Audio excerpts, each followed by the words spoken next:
Gonna get this recorded and welcome everyone to the next FFVC webinar. We are very lucky to be joined by Paul, who's going to talk about uh, common sales mistakes that founders make during founder-led sales, and hopefully a few ways to avoid them. Just a little bit about Paul.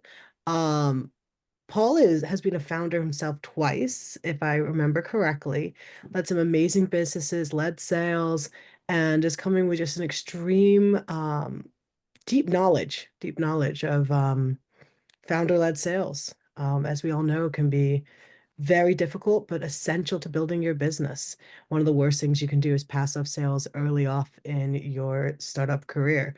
So, Paul, I'm going to hand over the mic to you to share with us your words of wisdom. And anyone, if you have questions during the webinar, feel free to drop them in the chat, drop them in Q&A, raise your hands. I'll be here to alert Paul if there's any questions that come up. So Paul, I'll hand the mic to you. Thank you, Katie. Great to be here. Thanks for having me. Before I start, thanks for laying out my background. I want to say this, and I'll bring him the deck that we'll work with this afternoon.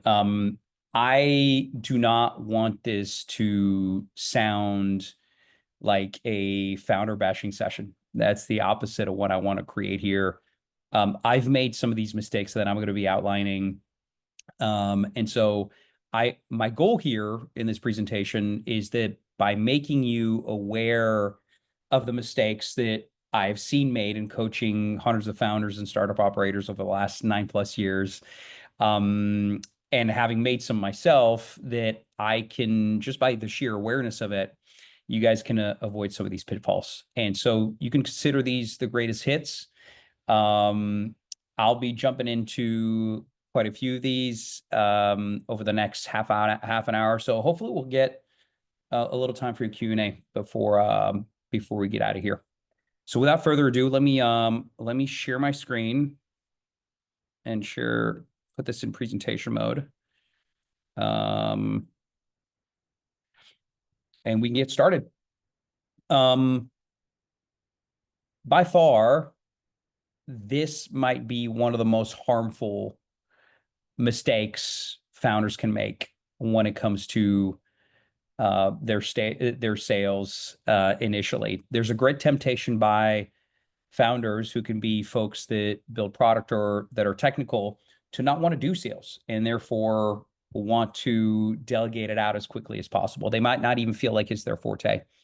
But by doing that, you could potentially be making a very costly mistake. I can't tell you how many times I've seen founders delegate sales too early, only to have to do a full sales reboot later on. And one of the reasons why you want to keep doing sales as long as possible as the founder, or at least till you've achieved repeatability in your sales process, right? That's the first condition. And the fact that it's been documented in a sales playbook, you can then hand over to new reps, is because you've got so much knowledge about the problem you've been observing in the market, and the problem that you've been spending so much time fixing. And a lot of times that you being the founder gets you in the door for these conversations, but you also have deep knowledge that no salesperson's ever going to get, right? And it's really important to find product market fit before bringing on new folks that will only make it harder on everybody and will increase your spend. Can give you guys a few examples. I've been working with a company. They're still one of my clients right now, but we got them from pretty much zero in ARR to 3 mil in 2 years. They then, despite my best, my pleading with them, ended up hiring a whole sales team. I had thought at the time that it might be good to get 1 or 2 reps, but they decided to get a VP of sales, 4 reps, a sales ops person. What ended up happening is 9 months later, without much growth whatsoever. They ended up letting the whole sales team go, except for one rep. And that one rep is still with them today. They're at 5 million ARR. They're a profitable company, so they've got infinite runway, but they still haven't made that treacherous transition from founder-led sales to salesperson-led sales. And that, just that example should be a warning sign to startup founders and operators out there. A lot of VCs, this is where VCs can, at the risk of not being invited back, VCs can give advice that could actually be bad for your startup, right? A lot of VCs, not all VCs, those that know what they're doing, but a lot of VCs will push founders to grow fast and to put their capital to work. And that's where, as a founder, you want to have the ability to push back and make sure that you've got these two conditions filled before you even think about bringing on two reps. Again, repeatable sales process, right? Which means that for X number of leads at the top of funnel, you get Y revenue. And so if you go 2X, you'll get 2Y, right? Predictability all the way through your sales funnel and your sales process. And two, the fact that the sales process gets documented in a sales playbook, right? So that you can actually show folks and hand over your knowledge to new reps that you would be onboarding. Okay, moving on to number two. This is one I'm pretty passionate about too. I tell founders this all the time. Selling into your network isn't necessarily a terrible thing. It's actually low-hanging fruit. But and the trick here is it can feel very seductive, right? Because it feels like a warm cocoon. Founders selling to other founders, to batchmates, to fellow portfolio companies is a pretty easy thing. Folks will generally want to talk to you. Founders tend to want to talk to other founders. They generally are more than willing to provide product feedback on new products that may be coming out. But and so I encourage my clients to take a big bite out of that low-hanging fruit. The problem with only taking big bites out of that low-hanging fruit is that without developing a proper go-to-market, meaning without figuring out message market fit, right? A message that will go out into the market and that will get folks to respond with interest, you might get a little bump in revenue and sometimes even a significant bump in revenue. But at the end of the day, every network ends up depleting. Even the people that are the most connected end up having a network that gets depleted. And what happens at that moment is that your revenue after that initial bump starts flatlining because you haven't developed a true go-to-market. And so what I encourage clients to do is to, yes, take the bite out of that low-hanging fruit, but also work on your go-to-market in parallel, especially if you want to set yourself up on a healthy revenue trajectory, the likes of 15% month over month to get you to that $1 million ARR mark within 12 to 18 months. And so I would highly encourage founders to do the hard work, right? And not to get overly seduced by just selling into their networks, which invariably will deplete over time. The last thing I'll warn about this one is that the kinds of feedback you will get from friendlies, right? Whether they're mutual intros or friends or batchmates or fellow portfolio companies, is rarely the kind of feedback you want. You want real harsh feedback from the market. You want stuff that's going to really make you, right, your go-to-market and you and your product better. And the problem with dealing with friendlies and selling to friendlies is that most often you might get some false signals, some false positives, for example. People are not going to be willing to ruffle your feathers. And so that's yet another reason to complement what you're doing in selling to folks, with what I call real sales and developing a true go-to-market over time. This one's another one I'm pretty passionate about. Qualification is one of the more important parts, some would say the most important part of any sales process, right? We qualify salespeople because our most precious resource as salespeople, and I'd even venture to say as human beings, is our time. And what we don't want to do is waste time on deals that have no chance of closing. And qualification helps us separate the wheat from the chaff. We're able to figure out, hey, does this deal have a decent chance of closing within the next 3 to 6 months? Or is this just a window shopper, right? If you do qualification right, you're able to parse out those types of things. It enables you to be a much better seller, a much more efficient seller at the end of the day. We never have an infinite time. And so it's important as a salesperson to focus our time, energy, resources, brain power on the deals that actually have a chance of closing. And most often, founders, when I start working with them, haven't built out a sturdy enough qualification process. Now, there are some downstream effects of that. A lot of times founders will approach me and say, well, Paul, our close rate is too low, right? We're having a hard time closing these deals.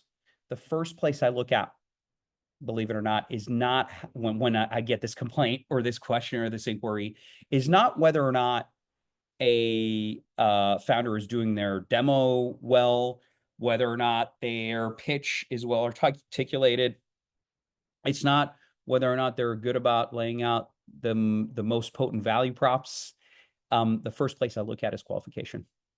Because what can end up happening is if you don't do qualification properly, you're letting through a bunch of prospects into your pipeline that had no business being qualified opportunities and deals you should be focusing in on. So qualification is critical. Make sure as founders, as early as possible, that you get a keen understanding of what your ideal customer profile is, your ICP is, and then make sure that you've got all your qualification criteria out there and that you're asking the right questions to vet your prospects before letting them into your pipeline.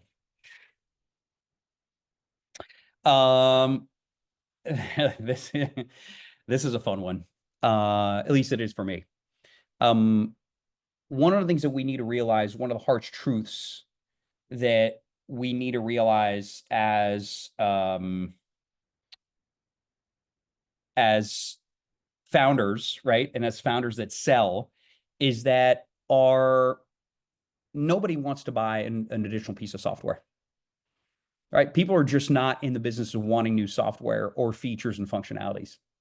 People want to buy pain eradication and people want to buy outcomes.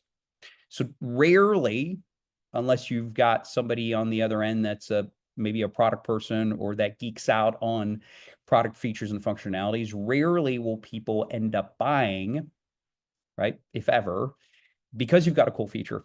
They'll buy because you completely eradicate their pain or you help them achieve an outcome that was otherwise impossible. And what we need to do as founders is remember that. And we need to do a better job putting ourselves in the shoes of our prospects and making sure that we're actually coming in as folks that are here to help, as opposed to folks that are trying to shove a product down somebody's throat. And one of the things that I, especially when I look at demos of my clients, one of the things I look at very closely when they're demoing is, are they tying every user flow, every feature and functionality that they're demoing back to value that their prospects are going to be able to derive from them, right? If you do a demo and you show a feature and you're not tying it back to value, you're running the risk that your prospect doesn't fully understand what they're going to be able to garner from it. And so that's a critical part of doing demos properly. And this is an incredibly important one because typically as founders, we're really proud of what we've built, right? Our products are our new babies. We're anxious to show it. We're anxious to show the baby off to the world and say, hey, isn't she cute? And what we need to be able to do is to remove ourselves from identifying too much with our products. And we should think more about what our product delivers, what outcomes, what kind of pain eradication we're able to deliver to our prospects and our customers. Um, I could go on and on about this next one. Um, I can't tell you how many times I've got to push founders to do this type of work, go to market and top of funnel activities. And we work with them to figure out where their resistances are, why they don't want to do it, why they don't carve out enough time. A lot of times it's because it's not the most glamorous work. It can feel like eating glass. It can feel like sending out messages out in the void without many responses or without much engagement, at least in the initial stages. And so a lot of times there's not much dopamine for us to feast on to keep us going. And yet, the folks that are successful at go to market, and by the way, leading cause of death for startups is go to market, not product, right? 80% of startups die because of a faulty go to market. It can take you 6, 9, 12 months to find message market fit, right? To find the right message or messages that you can send out to the market or put in front of the market that will get folks to respond with interest. And so the more you delay doing this, the more you put yourself in a tough spot. And generally, once you've raised a round as a founder, a ticking time bomb starts. You're basically sitting on a ticking time bomb at that very moment because you've got a limited amount of runway, maybe 12, 18, 24 months. And you've got to find a way to get yourself to your next revenue or fundraising milestone, right? Could even be profitability. And so the more you delay going through the hard yards, the more you delay doing the hard work of your go-to-market and find message market fit, the more you're putting your startup in danger. I even encourage clients, startup operators, founders I speak with that may not even be clients, to start working on this even pre-product, believe it or not. It's a great way to figure out how to talk to your audience, how to validate your initial thesis or even MVP, and maybe even get some paid design partnerships signed before you even start building. There's a lot of work that can be done with a sturdy go-to-market pre-product that can completely de-risk your startup. More than happy to talk about that later if you guys are interested. This is one that's related to what we talked about a little bit earlier when we were talking about benefits versus features and functionalities. And this comes from great pride from founders. And I understand it. I've been one myself, right? Twice. Have the battle scars to prove it. We as founders have generally been building a product for 6, 9, 12, 18 months before we're fully going to market with it, before we might even be ready to sell it. And so when we come out of development, we're really proud to show it off to the world. And we're really proud of ourselves for figuring out that, first of all, there was a need in the market and there was pain there, and that we found a painkiller. We were able to design a painkiller to solve for that pain. And we're even proud of our product craftsmanship. We're proud of the features and functionalities we were able to build out. And yet, if we forget to put ourselves in our prospects' shoes, it can feel like we're shoving a product down their throats. And so up and down your sales funnel, it is incredibly important to put yourself in your prospect's shoes, meaning that you've got to remember that these prospects have their own interests, right? Have their own priorities, their own deadlines. They have worries and pain points in their work lives that you're there to solve. And if the founder or if the founder comes in and is a person that doesn't put themselves in the prospect's shoes, what generally happens is the prospect feels it. And it's an energy you give off that, as opposed to coming in with a helpful posture, somebody that wants to help solve problems, you're here to push a product, right? Or you're here to push your agenda, or you're here to push your vision. And that felt sense ends up costing you a lot of deals. And so one of the things we tell our our founders, our clients that we work with the folks that we work with, is, for example, in their outbound copy, we tell them to lead with pain, right? As opposed to lead with gain. Because leading with pain will make the prospect feel like you care about what they're going through on a day-to-day basis. It makes them feel like you're wrapping your arm around them and that you're here to help. Versus talking about gain, right? Which would be maybe a feature or functionality that would enable them to garner some kind of value. What you need to do first in your outbound copy is be relatable and to make sure that folks understand that you're there to help and that you understand their struggles, the pain they're going through, their suffering. Only then, typically, will founders be willing to engage with you and to start a conversation with you. So that's just one example of putting yourself in the prospect's shoes. It is incredibly important. It is one of the more important things that we do over time when we coach founders in sales. Now, this one is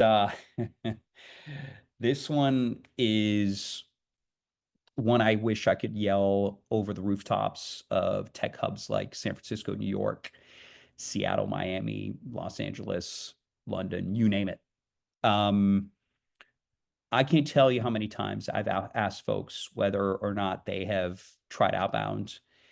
And this is before we start working with them. And they say, yes, but it hasn't really worked. And ask them, well, tell me, how many campaigns have you launched? And they're like 7 or 8. We only got a couple of replies. I'll give you an example of a client from a few years ago. They came to us, European software vendor, 60K ACVs. This particular client came to us, and despite having 13 big names signed up as clients already, right, as customers, all customers that you and I would recognize, they needed help building out their top of funnel. And so they wanted us to help them build out their automated email initiative to start generating a lot more leads in a scalable way. And so we set off to do it with them. We started building things out, but within the first 40 campaigns we launched, and we were sending about 4 to 6 on a weekly basis, we only got 4 interested replies, right? Tough sledding. A lot of people would have given up then, right? Not much interest from the market. And yet we kept tinkering with things. We kept iterating. We kept looking at what the market was telling us and iterating our go-to-market. One of the things I tell clients all the time is one of the biggest skills we can teach them is the ability to listen to the market, to listen to its feedback, both qualitatively and quantitatively, right? The data that's coming back from the market. What does it mean? And so based on that, we were able to iterate gradually over time, so much so that about 2.5, 3 months later, we were starting to generate hundreds of thousands of dollars worth of pipeline on a weekly basis. The company ended up we ended up working with them for about a year, a little over 1.5 years, close to 2 years. After we had turned that corner, they internalized our process and were thrilled with us. But I can tell you that for the first couple months, they weren't necessarily comfortable because the CEO we were working with was expressing concern about our lack of traction, despite the fact that I had told him that he should give this at the very minimum 4 months, right? Sometimes 4 months isn't even good enough. And so one of the things we've noticed over time is that founders don't know what it's like to find message market fit. They don't know how hard it can be. They don't even know the metrics that they should be paying attention to. And so with that, they end up giving up far too early before they even have a chance to find message market fit. And can be heartbreaking because you might have a great product, but you really don't give it a chance to see the light of day, right? And start moving into the customer's hands if you don't give your go-to-market enough time to succeed. This is another good one. And this is one that I wish we talked about more. Right? Reid Hoffman once said, I'm the founder of LinkedIn, among others, has said that you should, if you're not embarrassed about a product you're launching too late, right? I might be paraphrasing a little bit, but basically that was the message.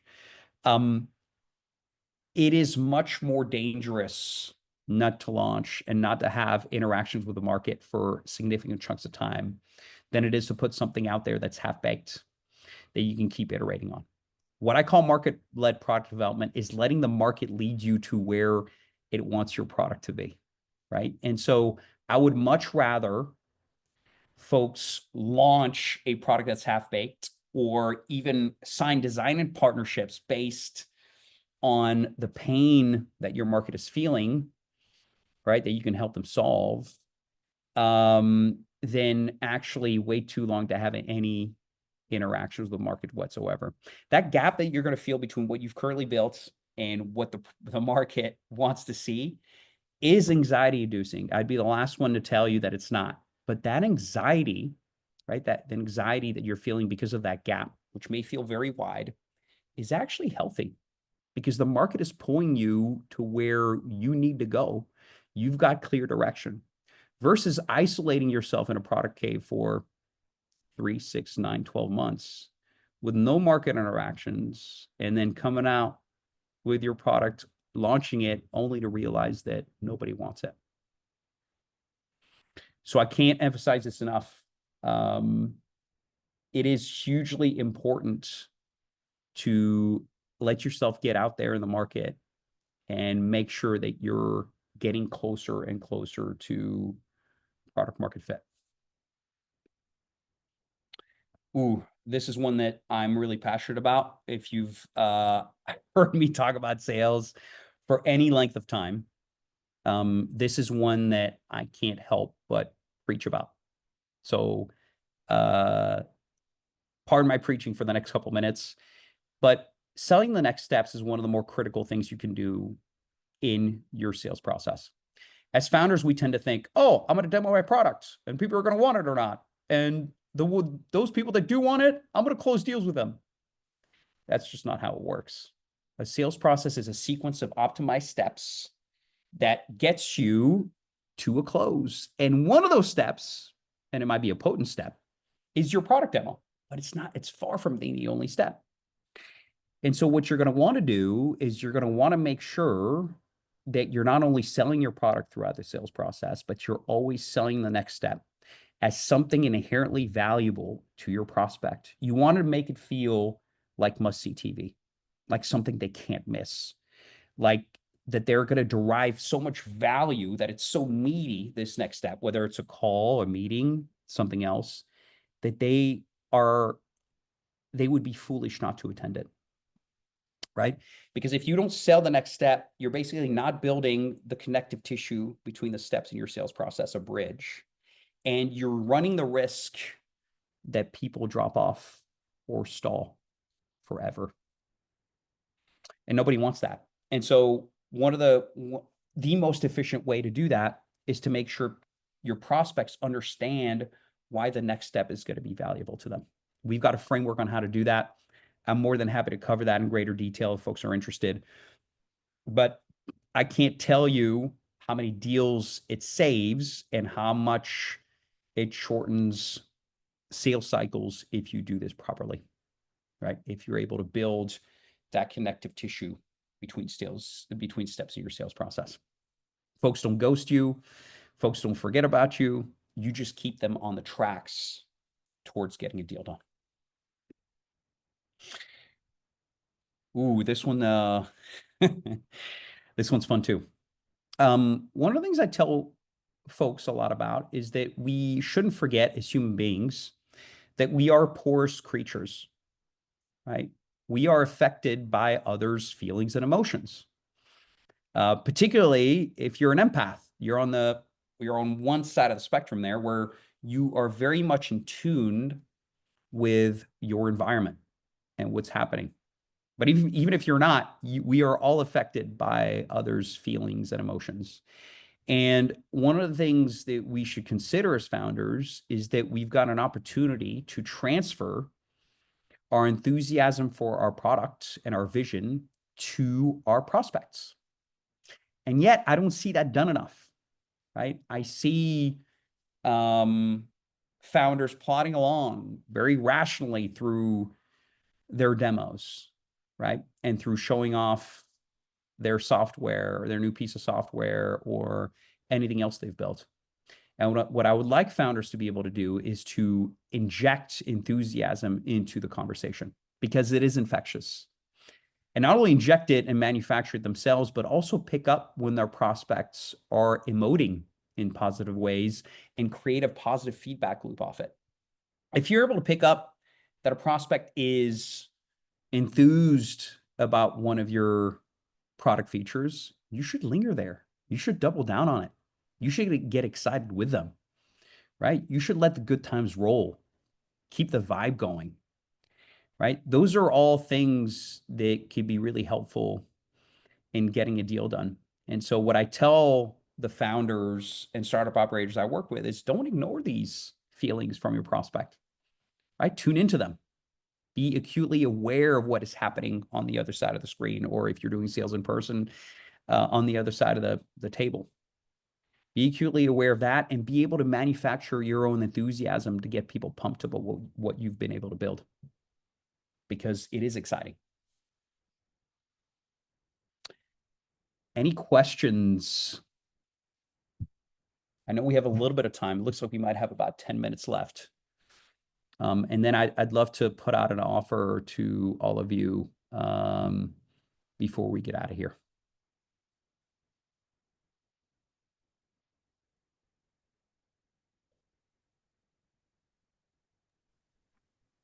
While we wait for questions to come in, I actually have one myself, Paul. So we talked a little bit about founder-driven sales, and we've seen within our portfolio the founders themselves who are involved in sales typically are able to bring product feedback back to the product team and enhance product based upon that. Is that something you've seen commonly with the founders you've worked with, where it's actually helped them build out their product, understanding the sales cycle?